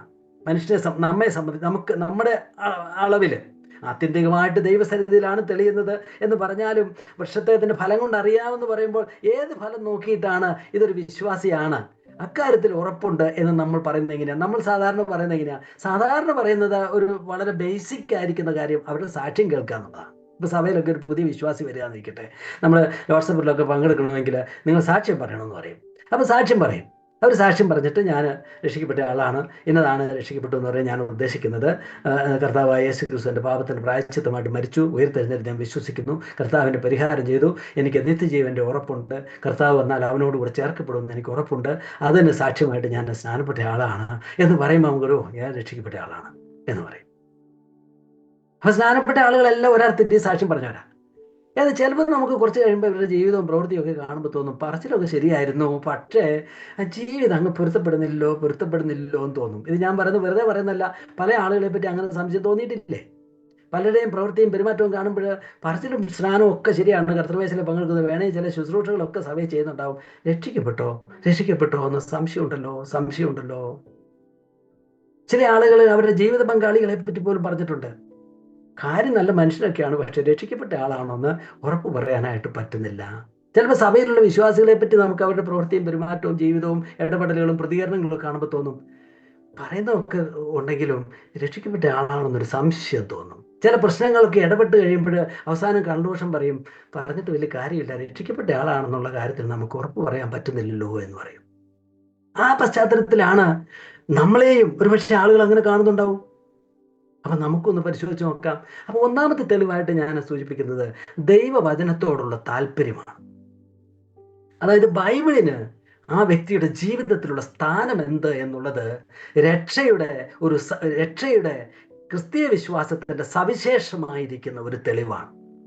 കർത്താവ് യോഹന്നാന്റെ സുവിശേഷം 10-ാം അധ്യായത്തിന് 3-ാം അധ്യായത്തിൽ പറഞ്ഞു, എൻ്റെ ആടുകൾ എൻ്റെ ശബ്ദം കേൾക്കുന്നു, ആടുകൾ അവൻ്റെ ശബ്ദം കേൾക്കുന്നു, തൻ്റെ ആടുകളെ അവൻ പേർ ചൊല്ലി വിളിച്ച് പുറത്തു കൊണ്ടുപോകുന്നു, തനിക്കുള്ളവയൊക്കെയും പുറത്തു കൊണ്ടുപോയ ശേഷം അവൻ അവയ്ക്ക് മുമ്പായി നടക്കുന്നു, ആടുകൾ അവൻ്റെ ശബ്ദം അറിഞ്ഞ് അവനെ അനുഗമിക്കുന്നു, അന്യന്മാരുടെ ശബ്ദം അറിയായ കൊണ്ട് അവ അന്യനെ അനുഗമിക്കാതെ വിട്ട് ഓടിപ്പോക്കും. ദൈവത്തിൻ്റെ ശബ്ദം, ദൈവവചനം, അത് കേൾക്കുമ്പോൾ ദൈവത്തിൻ്റെ മക്കൾക്ക് തോന്നും ഇത് എനിക്കുള്ള സന്ദേശമാണ്, ഇത് എന്നോടുള്ള വാക്കാണ്, ഇത് ഞാൻ സ്വീകരിക്കുന്നുവെന്ന്. അതാണ് രക്ഷിക്കപ്പെട്ട ആളാണ്, യഥാർത്ഥ വിശ്വാസിയാണെന്നുള്ളതിൻ്റെ അതിപ്രധാനമായിരിക്കും തെളിവ്. സുവിശേഷം പറയുമ്പോൾ തന്നെ നമുക്കറിയാം, ഒരു പരസ്യ യോഗത്തിലോ ഒരു പൊതുസ്ഥലത്തോ സുവിശേഷം പറയുകയോ ഭവനങ്ങൾ പറയുകയോ ചെയ്യുമ്പോൾ ഈ സുവിശേഷ ശബ്ദം കേൾക്കുമ്പോൾ സഹോദരന്മാരെ, എന്നോടാണല്ലോ നിങ്ങൾ പറഞ്ഞത്, രക്ഷിക്കപ്പെടാൻ ഞാൻ എന്താണ് ചെയ്യേണ്ടത്, എനിക്ക് അക്കാര്യത്തിൽ വിശ്വാസമാകുന്നു, എനിക്ക് യേശുവിനെ സ്വീകരിക്കണം എന്ന് പറഞ്ഞാൽ അതിൻ്റെ അർത്ഥം എന്താ? രക്ഷിക്കപ്പെട്ട ആളാണെന്നുള്ള അർത്ഥമല്ലേ? ഫലവത്തായ വിളിയുടെ ആദ്യ പ്രതികരണം എന്താ? മാനസാന്തരത്തിന്റെ പ്രതികരണമാണ്. കർത്താവിങ്കിലേക്ക് തിരികെയാണ്, ദൈവശബ്ദം കേൾക്കുക. ഇനി അവിടെ കൊണ്ട് തീരെയല്ല, ആ വ്യക്തിയുടെ ജീവിതം മുന്നോട്ട് പോകുമ്പോൾ ആ വ്യക്തിയെ നോക്കിയാൽ അറിയാം ദൈവവചനത്തിന് ആ മനുഷ്യന്റെ ജീവിതത്തിലുള്ള പ്രാധാന്യം എന്താണ്. ഇപ്പൊ ബൈബിൾ വായിക്കുന്നു എന്ന് മാത്രമല്ല, വായിക്കാൻ, പഠിക്കാനും, വിമർശിക്കാനും, ഡിഗ്രി എടുക്കാനും ഒക്കെ ബൈബിൾ വായിക്കുകയോ ഒക്കെ ചെയ്യാം. എന്നാൽ ആ വായനയോടുള്ള, ആ ശബ്ദത്തോടുള്ള ഒരു മനുഷ്യന്റെ ആ ഹൃദയ ബന്ധം എന്താണ്? സങ്കീർത്തനക്കാരൻ പറയുന്ന പോലെ അത് തേനിലും തേൻകട്ടയിലും മധുരമേറിയതാണ്. അതിന്റെ കാലിന് ദീപവും എൻ്റെ പാതയ്ക്ക് പ്രകാശവുമാണ്. എൻ്റെ ജീവിതത്തിന്റെ പ്രമാണങ്ങളെ സെറ്റ് ചെയ്തിരിക്കുന്നത് വചനത്തിലെ സത്യങ്ങളാണ്. അത് വിട്ട് ഇടത്തോട്ടോ വലത്തോട്ടോ മാറാൻ എൻ്റെ മനസാക്ഷി എന്നെ സമ്മതിക്കുന്നില്ല. ആരെല്ലാം നിർബന്ധിച്ചാലും ദൈവവചനത്തിന്റെ സത്യങ്ങളിൽ ഞാൻ ഉറച്ചു നിൽക്കും. ഒരു ദൈവവേദലിന്റെ മനോഭാവമാണ്.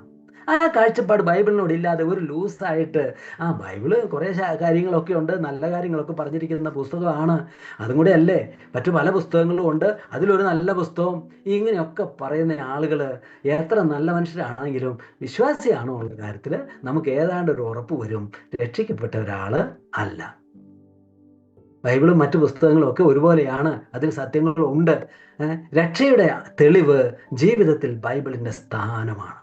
ഞാൻ എൻ്റെ ഒരു പഴയ അനുഭവം ഓർക്കാണ്. പഴയ കാലത്ത് ഞങ്ങൾ വിശ്വാസത്തിലേക്ക് വന്നുകൊണ്ടിരുന്ന കാലത്ത് ഞങ്ങളൊരു കരിസ്മാറ്റിക് കമ്മ്യൂണിറ്റിയിലായിരുന്നു. ഒരു ബൈബിളിന് ഒത്തിരി വായിക്കുകയും പ്രാധാന്യം കൊടുക്കുകയൊക്കെ ചെയ്തൊരു കമ്മ്യൂണിറ്റി ആയിരുന്നു. പക്ഷേ കുറച്ച് ദുരുപദേശങ്ങളും തെറ്റായ ചിന്തകളും ഒക്കെ വന്നപ്പോൾ പറഞ്ഞു, പൗലോസിന്റെ ചില എഴുത്തുകളും ബൈബിളിലെ ചില പ്രസ്താവനകളൊക്കെ കണ്ടപ്പോൾ ഇത് ശരിയല്ല, അത് പൗലോസിന് തെറ്റുപറ്റിയതാണ്, അത് നമ്മൾ വിശ്വസിക്കേണ്ട കാര്യമല്ല, അത് നമ്മൾ നോക്കുമ്പോൾ അങ്ങനെ പൗലോസ് പറഞ്ഞെങ്കിൽ അത് പൗലോസിന് തെറ്റുപറ്റിയതാണ് എന്നൊക്കെ പറയാൻ തുടങ്ങി. അപ്പോഴാണ് നമുക്കൊരു സംശയം വരാനായിട്ട് തുടങ്ങിയത്, എങ്കിൽ നമ്മൾ പോകുന്ന പോക്ക് ശരിയല്ലല്ലോ എന്ന്. അതായത് ബൈബിളിന്റെ ആധികാരികതയെ തന്നെ ചോദ്യം ചെയ്യുന്ന തരത്തിൽ, അതായത് നമ്മളാണ് അധികാരികൾ, ബൈബിൾ അല്ല എന്ന് പറഞ്ഞു വരുന്ന സമയത്ത് നമുക്കൊരു കാര്യം ഉറപ്പിക്കാം, അവരുടെ വിശ്വാസം ഒന്നുകിൽ കൾട്ടാകും, അല്ലെങ്കിൽ സ്വന്തം ഇഷ്ടത്തിലേക്ക് തിരിയും, അവസാനം പരാജയത്തിന്റെ വഴിയിലേക്കാണ്. ക്രിസ്തീയ ജീവിതത്തിന്റെ പരാജയം, മറ്റു ജീവിതത്തിലല്ല, ക്രിസ്തീയ പരാജയത്തിലേക്കാണ് പോകുന്നത്. അത് അനുഭവമാണ്. രക്ഷിക്കപ്പെട്ട ആളാണോ എന്നറിയുന്നത് ദൈവവചനത്തോടുള്ള മനോഭാവമാണ്. ഞാൻ എൻ്റെ ഒരു ജ്യേഷ്ഠന്റെ ഉദാഹരണം ഓർക്കാം. അദ്ദേഹം ഒരു കത്തോലിക്ക സഭയിലെ ഒരു വൈദികനാണ്. അദ്ദേഹം വീട്ടിൽ വരുന്ന സമയത്തൊക്കെ ബൈബിളിനെ സംബന്ധിച്ച് ഒത്തിരി താല്പര്യം പ്രകടിപ്പിക്കുന്ന ഒരാളാണ്. പല പ്രവൃത്തികളും കാത്തലിക്സിന്റെ ഇപ്പൊ ഈയിടെയായിട്ടൊക്കെ കുറച്ചുകൂടെയൊക്കെ രക്ഷയുടെ സത്യസന്ദേശത്തേക്ക് അടുത്ത് വരുന്നുണ്ട്. മാതാവിനെ പറ്റിയുള്ള പ്രസ്താവനകൾ എന്നൊക്കെ നമ്മൾ ഈയിടെ വായിച്ച്, വിവാദ പ്രസ്താവനകളൊക്കെ നമ്മൾ വായിച്ച് സന്തോഷിക്കുകയും ഇനി അതിന്റെ എന്താവും ചിന്തിക്കുകയും ചെയ്യാം. ചേട്ടൻ്റെ പ്രവൃത്തി കാണുമ്പോൾ ബൈബിളിനുള്ള ആഭിമുഖ്യം മാത്രമല്ല, ഈ അവരുടെ ആരാധനയ്ക്കും പള്ളിയിലൊക്കെ പോയിട്ട് വരുമ്പോൾ എന്നോട് പലപ്പോഴും പറയുന്ന ഒരു പരാതി ഞാൻ ശ്രദ്ധിച്ചിട്ടുണ്ട്. അത് ഇപ്പോൾ ഇട ദിവസമൊക്കെ ഒത്തിരി ആളുകൾ പള്ളിയിൽ കുർബാനയ്ക്കൊക്കെ വരും. ചേട്ടനെ ഇട ദിവസമൊക്കെ പള്ളി കുർബാനയ്ക്ക് കഴിഞ്ഞ് ചേട്ടൻ വരുമ്പോൾ 100-200 ആളുകൾ പള്ളിയിൽ വരുന്നു, രാവിലെ എല്ലാ ദിവസങ്ങളും വരുന്നു. പക്ഷേ അവിടെ ദൈവവചനം പ്രസംഗിക്കുന്നില്ല. എന്നോട് പലവട്ടം പറഞ്ഞ കാര്യമാണ്. എന്തെങ്കിലും ഒന്ന് വായിക്കും, എന്നിട്ട് ആ റൊട്ടീൻ കടക്കുന്നതല്ലാതെ ആ വചനത്തിൽ നിന്ന് എന്തെങ്കിലും ഒന്ന് പറഞ്ഞ് ഈ ആളുകളെ പ്രബോധിപ്പിക്കുന്നില്ല. അതെന്താ ഇവർ പറയാത്തത്? ഇത്ര ആൾ വരുമ്പോൾ അദ്ദേഹം വടക്കേൻ്റെ ജോലി ചെയ്യുന്നവരാണ്. അവരുടെ പള്ളിയിൽ വർഷങ്ങളായിട്ടുണ്ടെങ്കിലും ഒരു മനുഷ്യൻ പള്ളിയിൽ വന്നാൽ അവിടെ വലിയ പീഡനമുള്ള സ്ഥലമാണ്. അതുകൊണ്ട് 10-5 ആളോ വന്നാ ഭാഗ്യം. അങ്ങനെയുള്ളവരാ അവര്. അത് തന്നെയല്ല, അവർ പറഞ്ഞു ഞങ്ങൾ വചനം പറയുന്നുണ്ട്, ഇവിടെ എന്താ ആളുകൾ പറയാത്തത്? ഈ വാക്ക് കേട്ടുമ്പോൾ എനിക്ക് തോന്നിയിട്ടുണ്ട്, എൻ്റെ ചേട്ടൻ ഒരു പക്ഷേ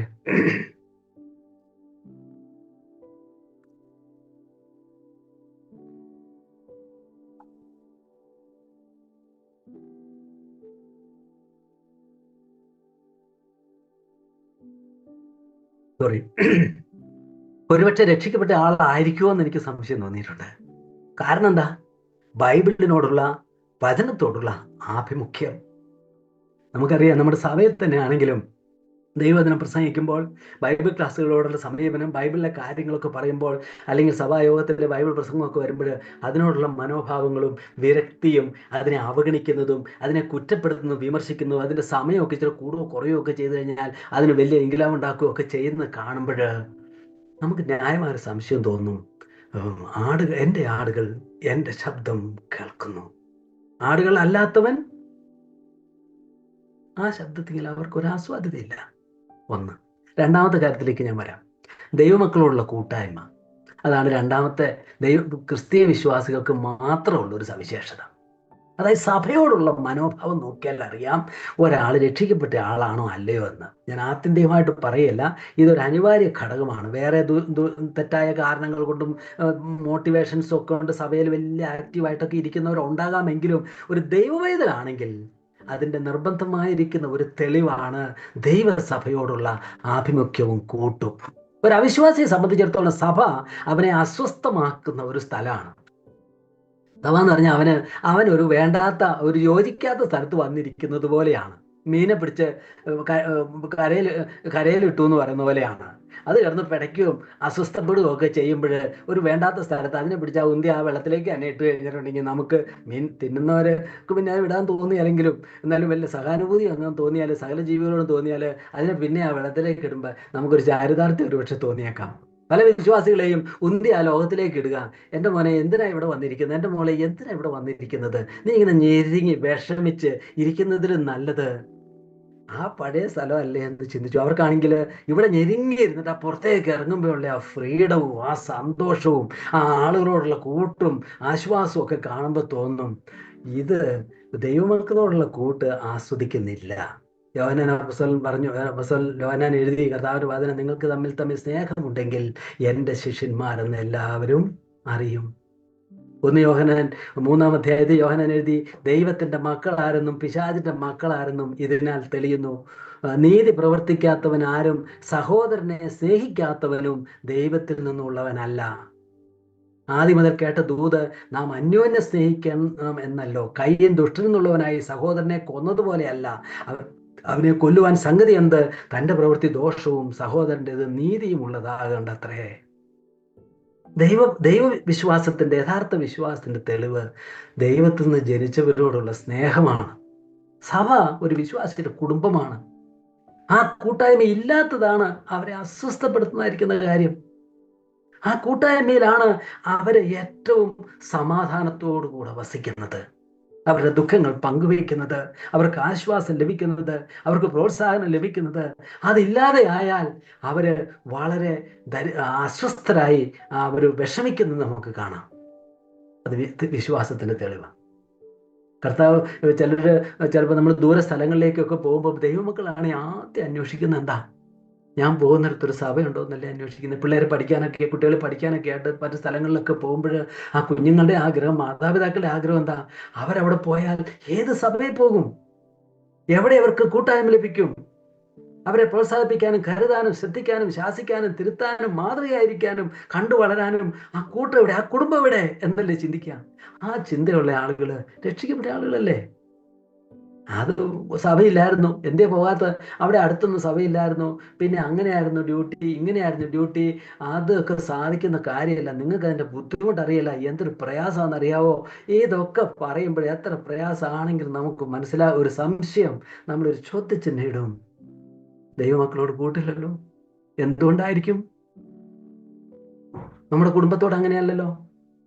വഴി ദൂരാന്ന് പറഞ്ഞ് വീട്ടിൽ വരാതിരിക്കുന്നുണ്ടോ? സമയം പോയി എന്നോർത്ത് വീട്ടിലെത്താതിരിക്കുന്നുണ്ടോ? എത്ര സമയം പോയാലും എൻ്റെ വീട്ടിലെത്തണ്ടേ?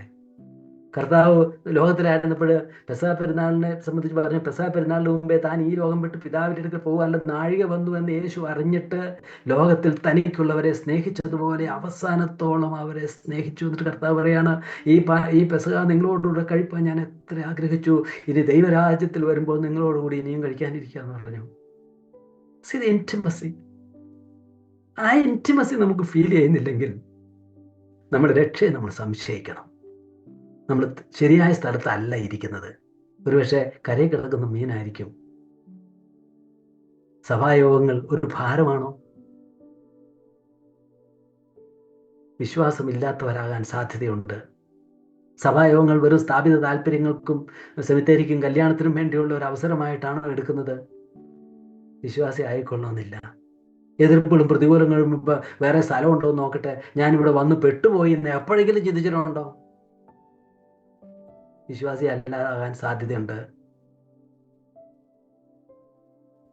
കർത്താവ് അതുകൊണ്ടാണ് ആളുകളോടൊക്കെ പറഞ്ഞത്, നിങ്ങളും പോകാൻ ആഗ്രഹിക്കുന്നു എന്ന് ശിഷ്യന്മാരോട് ചോദിച്ചൊരു ചോദ്യം ഉണ്ടല്ലോ. പലരും പോയി, ആരെയും കർത്താവ് വഴി തടഞ്ഞും ബ്ലോക്ക് ചെയ്തൊന്നും നിർത്തിയിട്ടില്ല. അതൊരു ഫ്രീഡമാണ്. കാരണം ഈ പ്രോഗ്രാമിൽ നിൽക്കുന്നത് ഈ പ്രോഗ്രാമിൻ്റെ ആളുകൾക്ക് മാത്രമേ കഴിയൂ. നിത്യതയിലെ തിരഞ്ഞെടുക്കപ്പെട്ട് സുവിശേഷത്തിൻ്റെ ശബ്ദത്തിന് വേണ്ടി പരിശുദ്ധാത്മാവിൻ്റെ ഹൃദയം തുറന്ന് അവർ കർത്താവായ യേശു ക്രിസ്തുവിൻ്റെ തേജസ് കണ്ടവർക്ക് മാത്രമേ യഥാർത്ഥത്തിൽ ദൈവസഭയിൽ നിൽക്കാൻ പറ്റുള്ളൂ. അല്ലാത്തവരോട് നിന്നാൽ അവർക്ക് അത് ഈ ലോകം നഷ്ടമാകും, വരാനുള്ളത് ഏതായാലും നഷ്ടമാകും, അതിൻ്റെ കൂടെ ഈ ലോകം കൂടെ നഷ്ടമാക്കേണ്ട കാര്യമില്ലല്ലോ. ഇഷ്ടമില്ലാത്തവരെ പിടിച്ചു നിർത്തിയിട്ട് എന്ത് കാര്യം? അവർക്കും ഗുണമില്ല, സഭയ്ക്കും ഗുണമില്ല. കുടം കമത്തി വെള്ളം ഒഴിച്ചിട്ട് എന്തോരം ഒഴിച്ചിട്ട് എന്താ കാര്യം? ഞങ്ങൾക്കിത് വേണ്ടാന്ന് ഹൃദയം അടച്ചു വെച്ചവരോട് എത്ര പറഞ്ഞിട്ടും കാര്യമില്ല. ചിലപ്പോൾ കുറച്ചു കാലം കഴിഞ്ഞ് നന്നാകുക എന്നുള്ള പ്രതീക്ഷയിലൊക്കെയാണ് ചെയ്യുന്നത്. ഇപ്പം അങ്ങനെ പിടിച്ചിട്ടാല് അവർക്കും ദോഷമൊന്നല്ല, ചിലപ്പോൾ നമുക്ക് സഭയ്ക്കും ദോഷമായിരിക്കാം. ഇത് ആളുകൾ പറയുന്ന പോലെ കാക്കയെ പിടിച്ചിട്ട് കുയിലിൻ്റെ കൂട്ടിലിട്ടാൽ കുറച്ച് കഴിയുമ്പോൾ എന്താ സംഭവിക്കുക?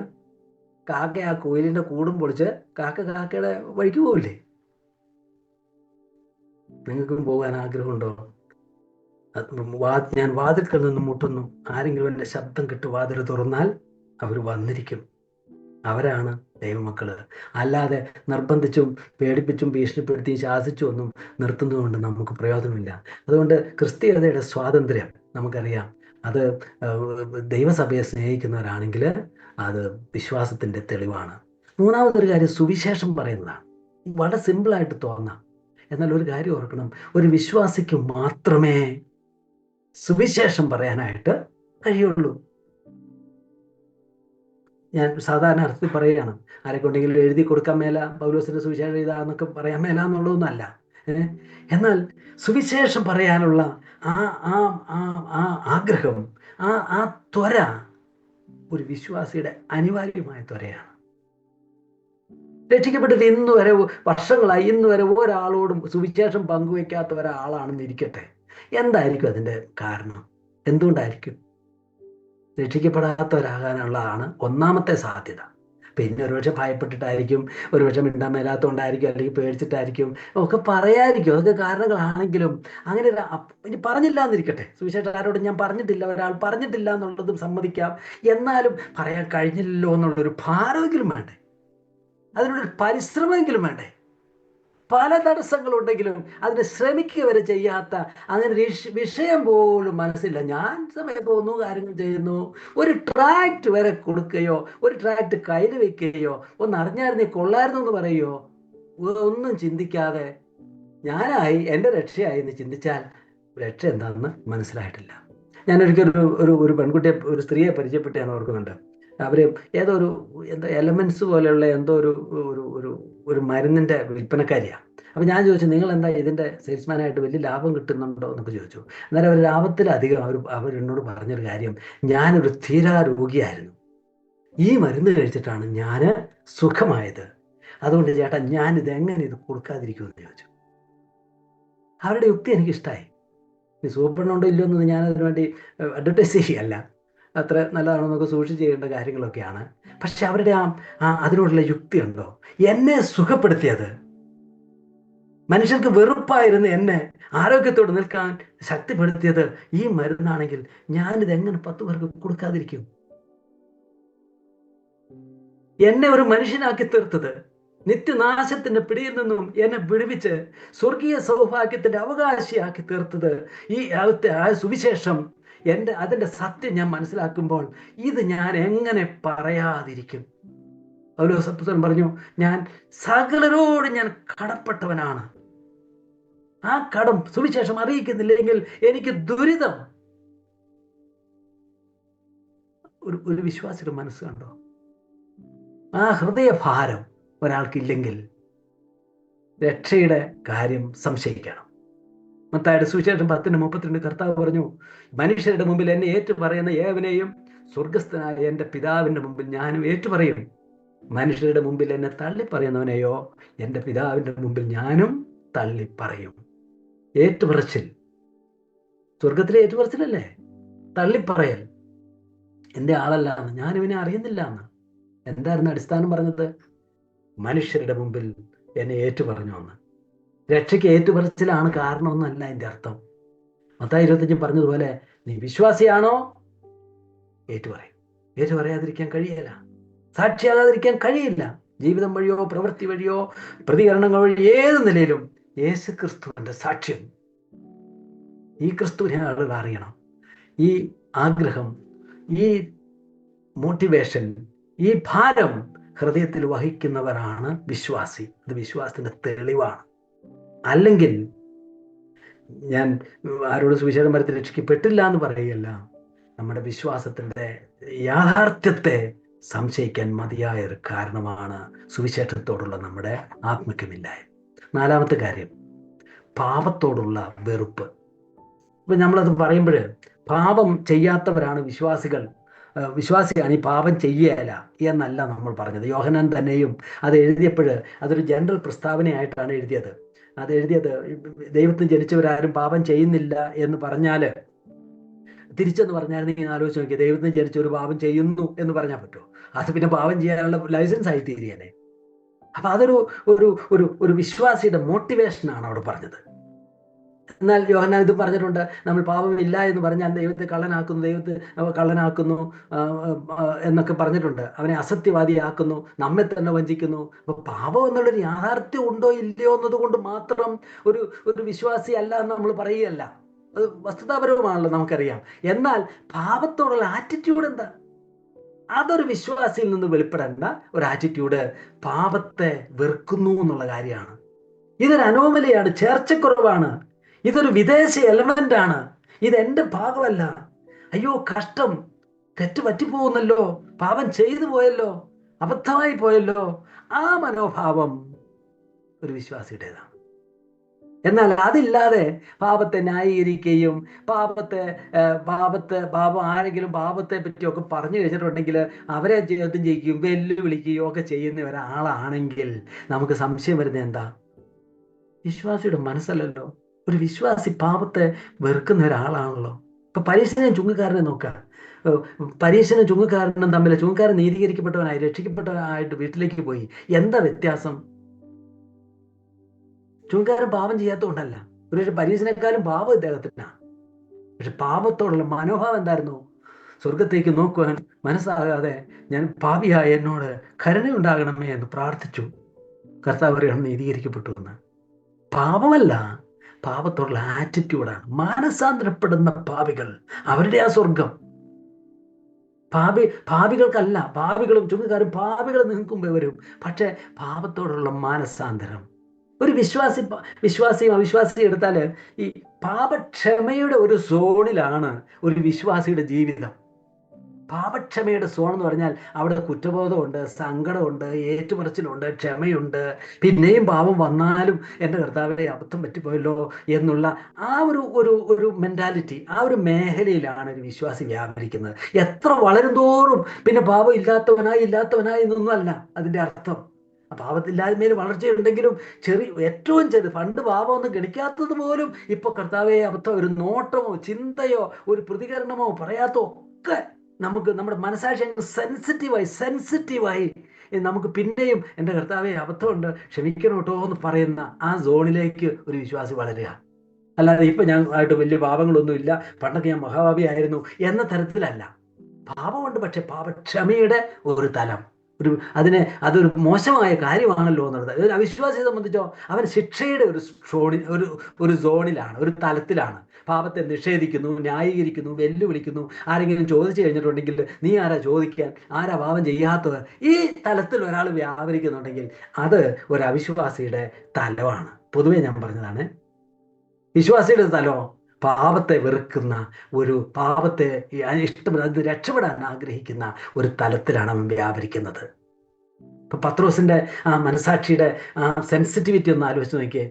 കർത്താവിനെ തള്ളി പറഞ്ഞ സമയത്ത് അവിടെ എഴുതിയിട്ടുണ്ടല്ലോ, യേശു തിരിഞ്ഞ് അവനെ നോക്കി. പത്രോസ് ചെയ്തെന്താ? കർത്താവെ ന്യായീകരിക്കുകയല്ല, സ്വയം ശിക്ഷിക്കുകയല്ല ചെയ്തത്, പുറത്തുപോയി കൈപ്പോടെ കരഞ്ഞു.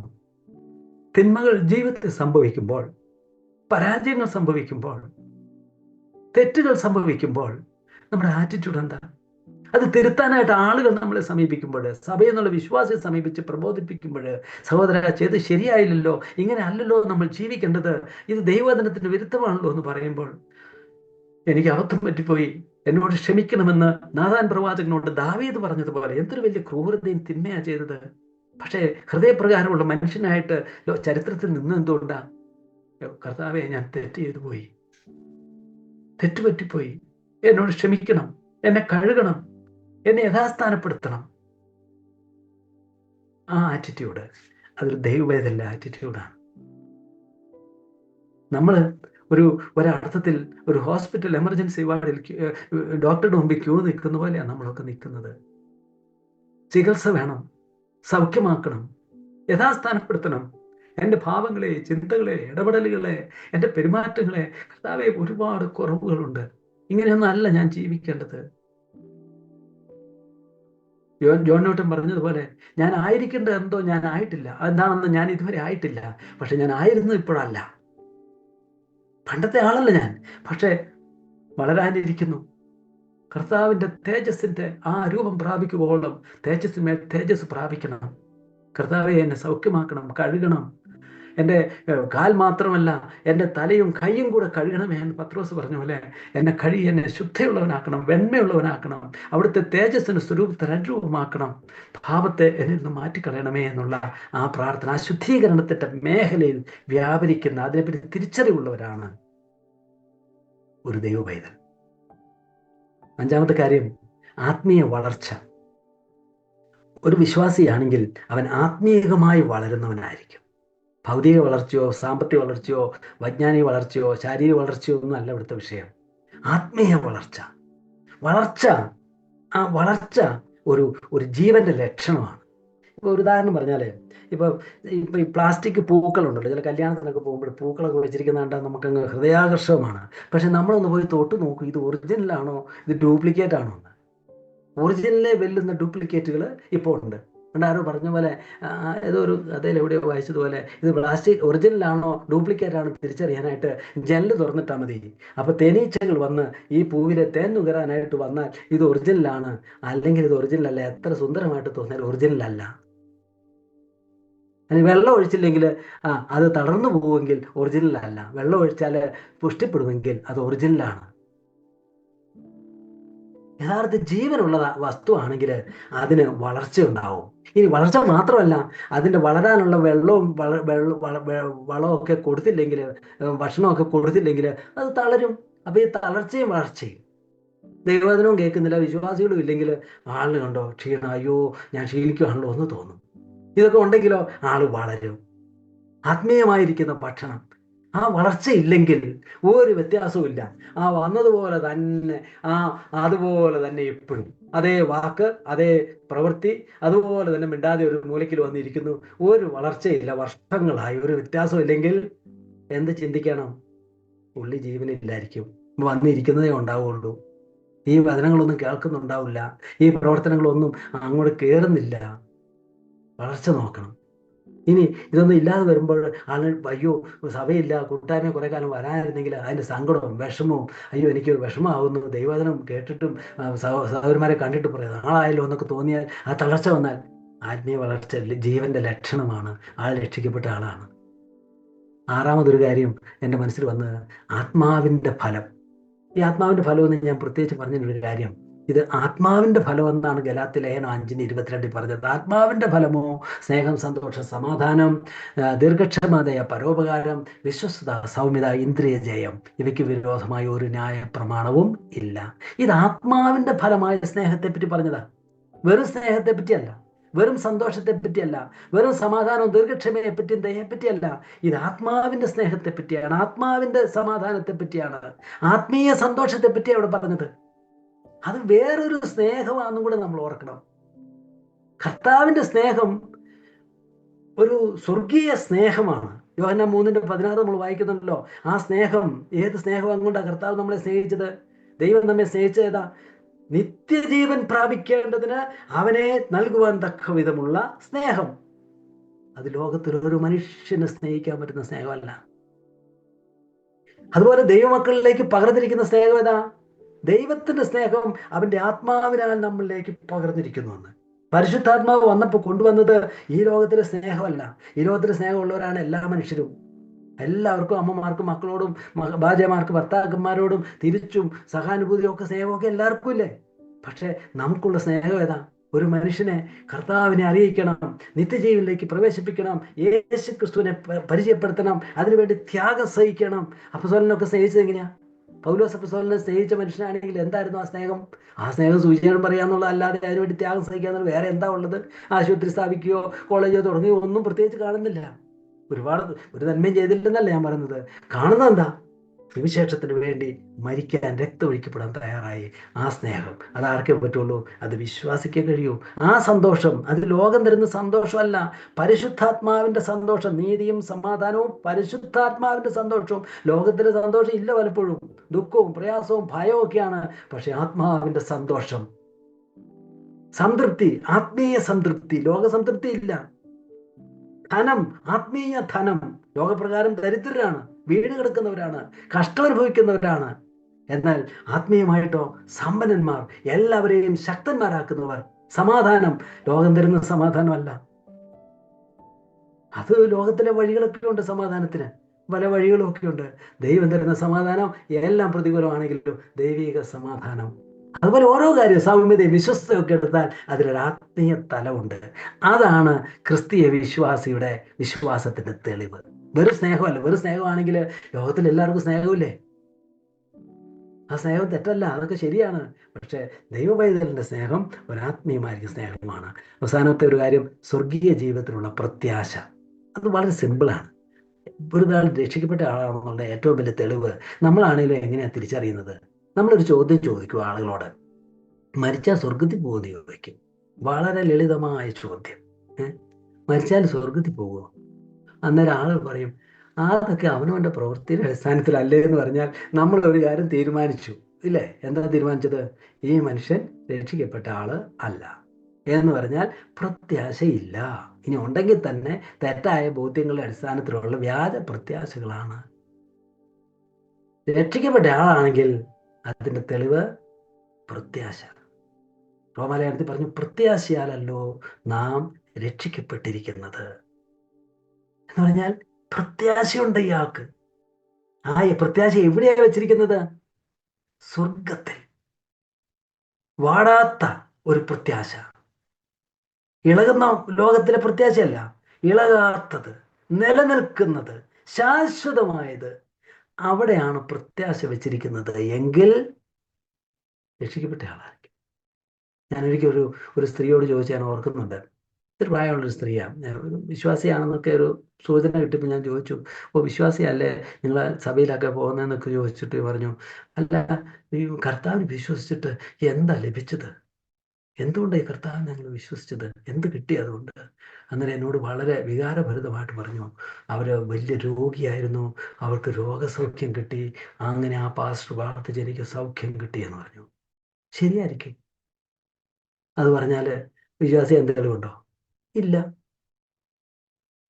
അത് മാത്രമേ കർത്താവ് തന്നിട്ടുള്ളൂ, വേറെ എന്തെങ്കിലും? അന്നേരം പറഞ്ഞു, എൻ്റെ മോനെ എല്ലാം കർത്താവല്ലേ തന്നത്. എൻ്റെ മക്കള്, എൻ്റെ ഭർത്താവ് ഇപ്പൊ ഒരു വീടൊക്കെ പണിതിട്ടുണ്ട്, പണിതൊന്നും ഇല്ലായിരുന്നു, ഇതെല്ലാം കർത്താവ് തന്നാന്ന് പറഞ്ഞാലും പിന്നെ നമുക്ക് സംശയം വരും.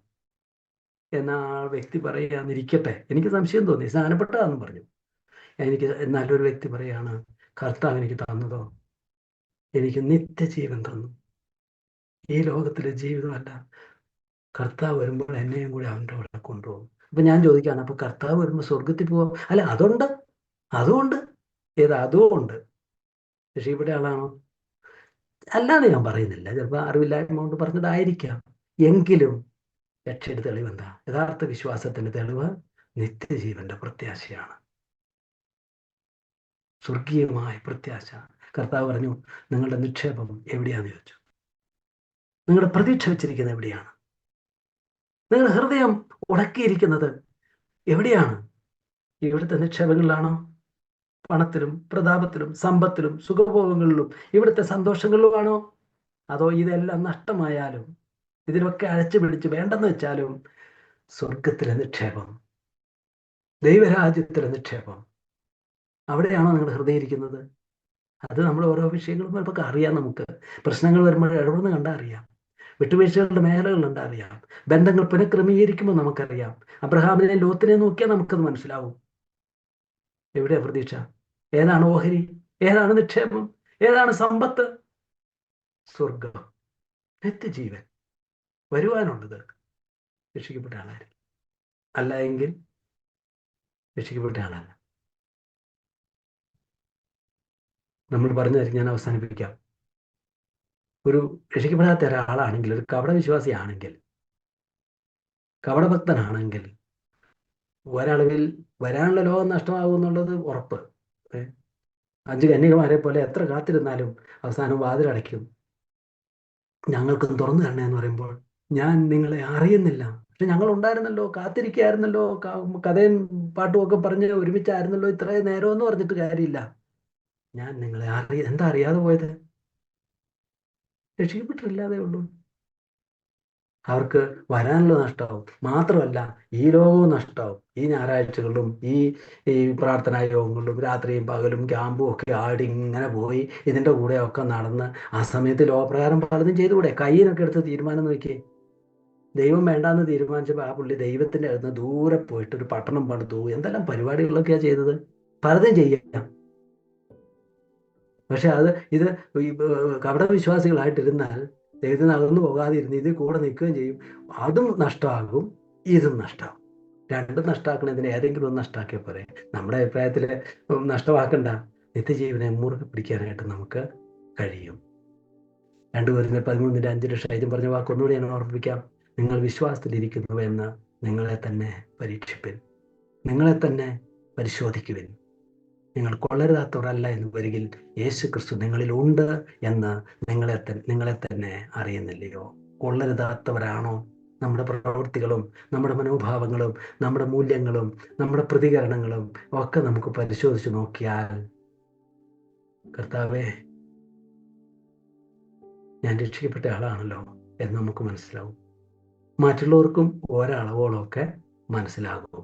അല്ലെങ്കിൽ അവസാനം സ്വർഗത്തിൽ പേരില്ല എന്ന് വരുമ്പോൾ, യിരെമ്യാവിന്റെ പ്രവചനം 8-ാം വാക്യത്തിൽ പറഞ്ഞ പോലെ, കൊയ്ത്ത് കഴിഞ്ഞു, ഫലശേഖരവും കഴിഞ്ഞു, നാം രക്ഷിക്കപ്പെട്ടതുമില്ല. കൊയ്ത്തും കഴിയും, വിളവ് ശേഖരണവും കഴിയും, ഞങ്ങളില്ല. ഒരുപക്ഷെ നിങ്ങൾ കേട്ടിട്ടുണ്ടാവും, ഒരു അമേരിക്കയിലുണ്ടായിരുന്ന ഒരു പ്രസിഡന്റ്, പേര് ഞാൻ മറന്നുപോയി. ആ പ്രസിഡന്റ് ബില്ലി ഗ്രഹാമിനെ വിളിച്ചു. എന്നിട്ട് മരണക്കിടക്കയിൽ വിളിച്ചിട്ട് പറഞ്ഞു, സുവിശേഷം എന്നോടൊന്ന് പറയാവോ എന്ന് ചോദിച്ചു. അപ്പൊ ബില്ലി ഗ്രഹാമിന് അറിയാതെ രക്ഷിക്കപ്പെട്ട ആളാണെന്നറിയാം. അദ്ദേഹം സുവിശേഷം പറഞ്ഞു, സിമ്പിളായ സുവിശേഷം. മനുഷ്യന്റെ പാപത്തെ പറ്റിയും നിത്യശിക്ഷാവിധിയുടെ ഭയാനകതയെ പറ്റിയും കർത്താവായ യേശു ക്രിസ്തുവിന്റെ പ്രായശ്ചിത്ത യാഗത്തെ പറ്റിയും, കർത്താവിനെ വിശ്വസിച്ചാൽ നിങ്ങൾക്ക് രക്ഷിക്കപ്പെടാനായിട്ട് കഴിയും. വിശ്വാസം അവനിൽ വയ്ക്കുക. കർത്താവായ യേശുവെ, ഞാനൊരു പാപിയാണ്, എൻ്റെ പാപത്തിന്റെ ഫലമായ നിത്യശിക്ഷാവിധിയാണ് ന്യായമായിട്ടും എനിക്കുള്ളൂ. എന്നാൽ കാൽവരി ക്രൂശിൽ അവിടുന്ന് എൻ്റെ പാപത്തിന്റെ പ്രായശ്ചിത്തമായിട്ട് മരിച്ചിട്ടുണ്ടെന്ന് ഞാൻ വിശ്വസിക്കുന്നു. അവിടുന്ന് ഉയർത്തെഴുന്നേറ്റ് ജീവിക്കുന്നു. അങ്ങേ ഞാൻ എൻ്റെ രക്ഷിതാവായിട്ട് സ്വീകരിക്കുന്നു. അങ്ങാണ് എൻ്റെ രക്ഷിതാവ്, ഞാൻ അങ്ങയുടെ പൈതലാണ്. നിന്റെ രാജ്യത്തിൽ എനിക്കൊരു പങ്ക് തരണം. അത് പറഞ്ഞാൽ നിങ്ങൾ രക്ഷിക്കപ്പെടുന്നു. അത് പറഞ്ഞപ്പോൾ ആ രോഗിയായിരിക്കുന്ന മനുഷ്യൻ പറഞ്ഞു, എങ്കിൽ ഞാൻ രക്ഷിക്കപ്പെട്ട ആളാണ്, എനിക്കിനി സമാധാനമായിട്ട് കടന്നു പോകാമല്ലോ. പ്രിയപ്പെട്ടവരെ, ലോകത്തിൽ എന്തെല്ലാം ഉറപ്പാക്കിയില്ലെങ്കിലും നിത്യജീവനെ നമുക്ക് ഉറപ്പാക്കാം. അത് നമുക്ക് വിദൂരത്തല്ല, സമീപത്താണ്. കാപട്യത്തോടെ തെറ്റിദ്ധാരണയിൽ അവിടെയല്ല ഇവിടെയല്ലാത്ത സംശയങ്ങളോടൊന്നും നമ്മൾ പോകണ്ട. നമ്മുടെ രക്ഷയെ ഉറപ്പാക്കുക. നിങ്ങളുടെ വിളിയും തിരഞ്ഞെടുപ്പും ഉറപ്പാക്കുവാൻ അധികം ശ്രമിപ്പിൻ.